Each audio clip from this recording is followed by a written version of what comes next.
आज संत श्री नामदेव जी के कथा को सुनाते हैं। श्री नामदेव जी के बचपन के भक्तिमय चरित्र को पहले सुनिए। श्री नामदेव जी बचपन में खिलौने से खेलते थे। एक खेल में ही भगवान की सेवा पूजा करते थे।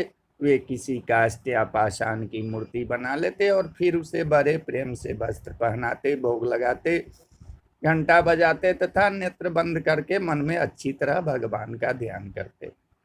वे जैसे जैसे इन कार्यों को करते थे वैसे वे अत्यंत सुख पाते थे।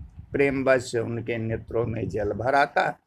नामदेव जी अपने नाना वामदेव जी से बार बार कहते कि भगवान की सेवा मुझे दे दीजिए, सेवा मुझे बहुत प्यारी लगती है। इस प्रकार नामदेव जी ने बार बार कहा। कुछ समय बाद वामदेव जी ने नामदेव से कहा कि मैं एक गांव को जाऊंगा और 3 दिन में लौट कर आऊंगा। तब तक तुम भगवान की सेवा करना और भगवान को दूध पिलाना, स्वयं मत पी जाना। यदि अच्छी प्रकार से 3 दिन सेवा करोगे तो तुम्हें ही सेवा सौंप दी जाएगी। श्री नामदेव जी के हृदय में सेवा प्राप्त करने की लालसा बढ़ी। वे नाना जी से बार बार पूछते कि अभी आप गए नहीं।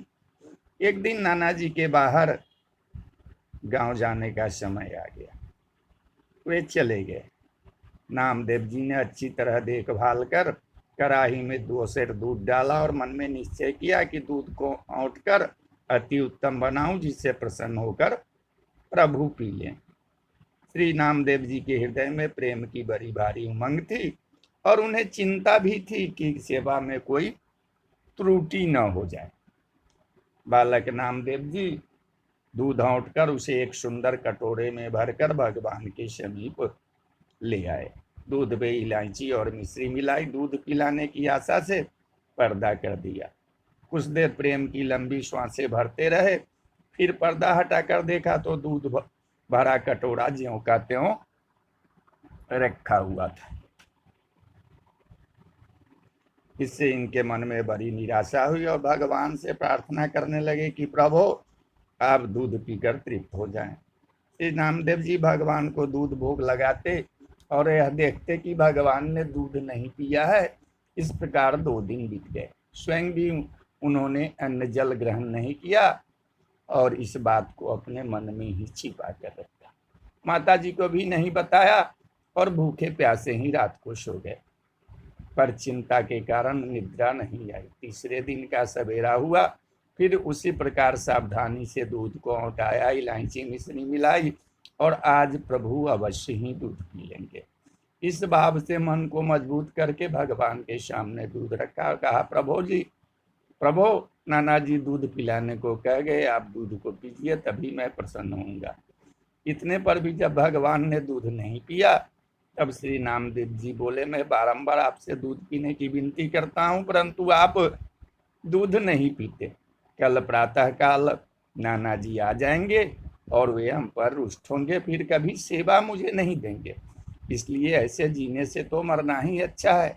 ऐसा कहकर छुरी निकाली और भगवान को दिखाकर अपना गला काटने के लिए गले पर छुरी चलाना ही चाहते थे कि भगवान ने हाथ पकड़ लिया और कहा कि अरे ऐसा मत करो, मैं अभी दूध पीता हूँ। यह कहकर भगवान दूध पीने लगे। श्री नामदेव जी ने देखा कि ये तो सब दूध पी जाएंगे, तब बोले कि थोड़ा सा प्रसाद मेरे लिए भी रहने दीजिएगा, क्योंकि नाना जी के भोग लगाने पर मैं सदा दूध प्रसाद पीता था। चौथे दिन वामदेव जी गांव से लौट कर आए और नामदेव जी से अच्छी प्रकार से प्रभु की सेवा की या नहीं यह पूछा तो इन्होंने अत्यंत प्रेम रंग में भरकर दुग्ध पान लीला का सारा वर्णन किया। यह सुनकर वामदेव जी ने कहा कि मेरे सामने फिर पिलाओ तब हम जाने। तब श्री नामदेव जी ने उसी प्रकार दूध तैयार करके भगवान के सामने रखा, पर भगवान ने नहीं पिया। तब अर गए। उसी प्रकार छुरी निकालकर गला काटने को तैयार हो गए कि कल पीकर आज नाना जी के सामने मुझे झूठा बनाना चाहते हो, आपको तो दूध पीना ही पड़ेगा। बालक के प्रेम से प्रसन्न होकर भगवान ने वामदेव जी के देख सामने ही देखते देखते दूध पिया और प्रसाद नामदेव को पिलाया। वामदेव जी ने सोचा कि मैंने जीवन भर सेवा की पर दर्शन नहीं हुए, आज बालक के प्रभाव से दर्शन हुए। इस प्रसंग के द्वारा भगवान ने यह दिखला दिया कि मैं भक्त के वश में होकर उनके प्रेम के कारण अर्पित भोग को ग्रहण करता हूँ। श्री नामदेव जी की भगवत भक्ति और गो भक्ति। एक बार मुसलमानों के राजा सिकंदर लोदी ने श्री रामदेव जी को बुलाकर कहा कि आप साहब से मिलते हैं, उनका दर्शन करते हैं, ऐसा मैंने सुना है, तो हमें भी साहब से मिला दीजिए और कुछ चमत्कार दिखाइए। श्री नामदेव जी ने कहा कि यदि हम में कोई शक्ति या चमत्कार होता तो फिर खाने के लिए दिन भर धंधा ही क्यों करते। किसी प्रकार दिन भर सिलाई करने से जो कुछ भी मिल जाता है उसे संतों के साथ बांट कर खाता हूँ। उन्हीं संतों की सेवा प्रताप से लोग मुझे भक्त कहते हैं और दूर दूर तक मेरा नाम फैल गया है। तभी आपने भी हमें यहाँ अपने दरबार में बुलाया है। यह सुनकर बादशाह ने कहा कि आप इस मरी गाय को जीवित कर दीजिए और अपने घर को जाइए, नहीं तो कारागार में रहना पड़ेगा, क्योंकि तुम झूठे भगत बनकर लोगों को ठगते हो। तब श्री नामदेव जी ने सहज स्वभाव से एक प्रार्थना का पद गाकर गाय को जीवित कर दिया और प्रभु कृपा का अनुभव करके सुखी हुए। यह देखकर बादशाह अति प्रसन्न हुआ और श्री रामदेव जी के चरणों में पड़ गया। यह विचित्र चमत्कार देखकर बादशाह ने श्री नामदेव जी से कहा कि आप कृपा करके कोई देश या गांव ले लीजिए जिससे मेरा भी कुछ नाम हो जाए। तीनों ने उत्तर दिया कि हमें कुछ भी नहीं चाहिए। फिर बादशाह ने एक मणि जटित सैया आपको दी। श्री नामदेव जी उसे अपने सिर पर रखकर चलने लगे। तब उसने कहा कि 10-20 आदमी मैं आपके साथ भेजता हूँ, वे इस पलंग को ले जाएंगे और आपके निवास स्थान तक पहुंचा देंगे। इन्होंने बिल्कुल मना कर दिया और कहा कि यह भगवान के शयन का पलंग है, मैं उनका सेवक हूँ, अतः मुझे अपने ही सिर पर रख कर ले जाना चाहिए। फिर भी बादशाह ने कुछ रक्षक भेजे। इसने विचारा कि मूल्यवान वस्तु है, इससे अनेक संकट आ सकते हैं, भजन में बाधा हो सकती है। इस कारण रास्ते में श्री जमुना जी के नदी के अथाह जल में उस पलंग को डाल दिया। राजा को इसको सूचना मिली तो वह चौंक कर आश्चर्य में पड़ गए। सिपाहियों से कहा कि उन्हें शीघ्र बुला कर लाओ। श्री नामदेव जी फिर आए और बोले कि अब क्यों बुलाया। तब बादशाह ने कहा कि जो पलंग मैंने आपको दे दिया है, जरा उसे यहाँ लाकर कारीगरों को दिखा दीजिए। इसी प्रकार का दूसरा मुझे बनवाना है। श्री नामदेव जी बादशाह को लेकर नदी पर आए और जल में प्रवेश करके अनेक पलंग वैसे और उससे भी मूल्यवान निकाल कर डाल दिया और बादशाह से बोले कि आप अपना पलंग पहचान लो। यह देखकर उनकी सुधि बुद्धि जाती रही। नामदेव जी के तुलसी दल का महत्व। पंढरपुर में एक बहुत धनी सेठ रहता था, उनके यहाँ तुलादान का उत्सव हुआ। उसने अपने को सोने से तौलकर नगर के सभी लोगों को सोना दिया। सेठ ने लोगों से पूछा कि कोई यहाँ रह तो नहीं गया है। तब लोगों ने कहा कि श्री नामदेव जी भगवान के बड़े प्रेमी संत है, वो रह गए हैं। सेठ ने कहा कि उन्हें बुला कर लाओ। सेठ के नौकर मुनि बुलाने लगे, दान ब्राह्मणों को तो हमें कुछ भी नहीं चाहिए। यह कहकर बड़भागी श्री नामदेव जी ने पहली और दूसरी बार लोगों को वापस लौटा दिया, जाने से मना कर दिया। पर तीसरी बार बहुत आग्रह देखकर ये सेठ के घर आए और सेठ से बोले कि तुम बड़े भाग्यशाली हो, कहो हमसे क्या कहते हो। सेठ जी ने कहा कि आप मेरे द्वारा किए गए कुछ धन को स्वीकार कीजिए जिससे मेरा कल्याण हो। नामदेव जी ने कहा कि तुम्हारा कल्याण तो हो गया, अब मुझे क्या देने की आपकी केवल इच्छा है वो दीजिए। श्री नामदेव जी एकमात्र प्रिय सर्वस्व जो श्री गोविंद चरण प्रिय श्री तुलसी है, ऐसे श्री तुलसी के पत्ते में आधा राम नाम अर्थात केवल रा लिख कर उसे दिया और कहा कि इसके बराबर तौलकर मुझे दे दीजिए। सेठ ने अभिमान पूर्वक कहा, महाराज क्यों हंसी करते हो, इतने थोड़े सोने से क्या होगा, कृपा करके कुछ अधिक लीजिए जिससे मुझ दाता की हसीनों है। नामदेव जी ने कहा कि इसके बराबर सोना तौल कर देखो तो सही, फिर देखो कि क्या विचित्र खेल होता है।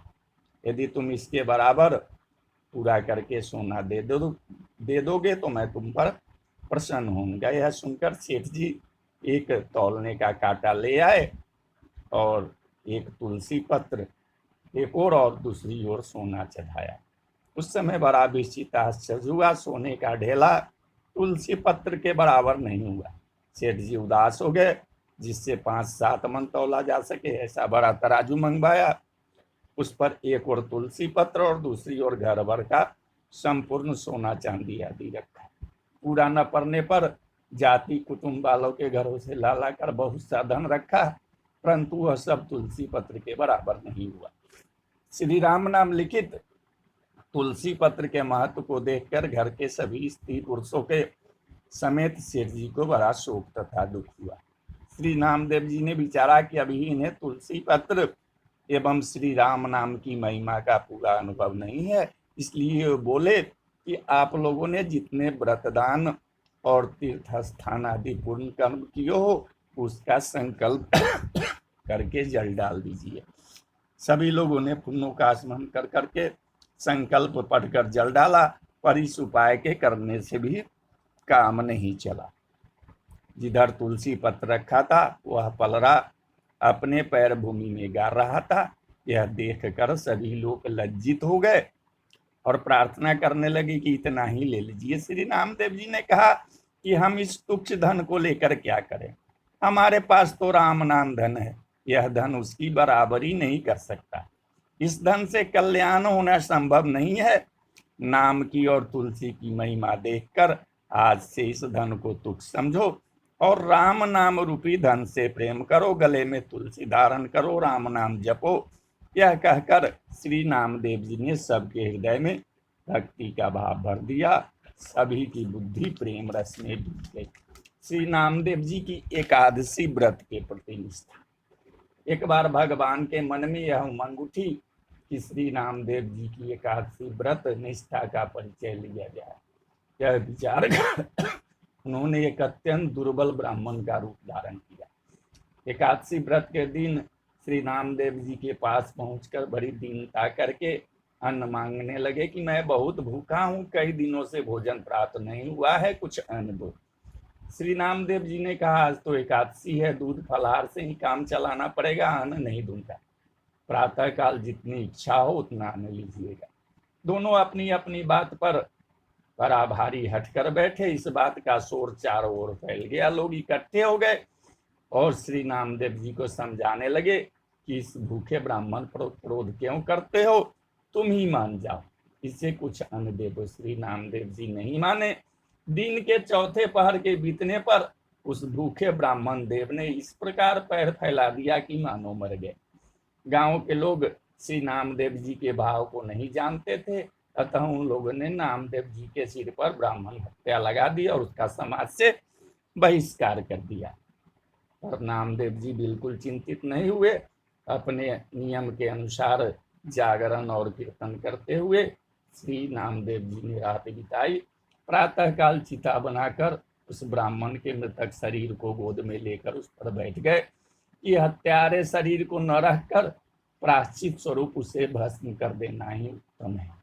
उसी समय भगवान प्रकट हो गए और मुस्कुराकर कहने लगे कि मैंने तो तुम्हारी परीक्षा ली थी, तुम्हारी एकादशी व्रत की सच्ची निष्ठा मैंने देख ली, वह मेरे मन को बहुत ही प्यारी लगी, मुझे बड़ा सुख हुआ। इस प्रकार दर्शन देकर भगवान अंतर्ध्यान हो गए। लोगों ने जब यह लीला देखी तो श्री नामदेव जी के चरणों में आकर गिरे और प्रीतिमय चरित्र को देखकर सभी भक्त हो गए। एक बार एकादशी की रात्रि को जागरण कीर्तन हो रहा था। भगवत भक्तों को बड़ी प्यास लगी। तब श्री नामदेव जी जल लाने के लिए नदी पर गए। प्रेत भय से दूसरे को जाने का साहस न। श्री नामदेव जी को आया देखकर महाविकराल रूपधारी प्रेतराज अपने साथियों समेत आकर चारों ओर फेरी लगाने लगा। उसका स्वरूप एवं उसकी माया देखकर श्री नामदेव जी थोड़ा भी भयभीत न हुए, उसे अपने इष्ट का ही स्वरूप माना और उन्होंने फेंक से झांझ निकालकर तत्काल एक पद गाया और प्रणाम किया। भगवान तो बड़े ही दयालु हैं, प्रेत रूप न जाने कहाँ गया। शोभाधाम श्याम सुंदर प्रकट हो गए, जिनका दर्शन करके श्री नामदेव जी परम प्रसन्न हुए और जल लाकर भक्तों को पिलाया। तो बोलिए जय श्री कृष्ण, जय श्री कृष्ण।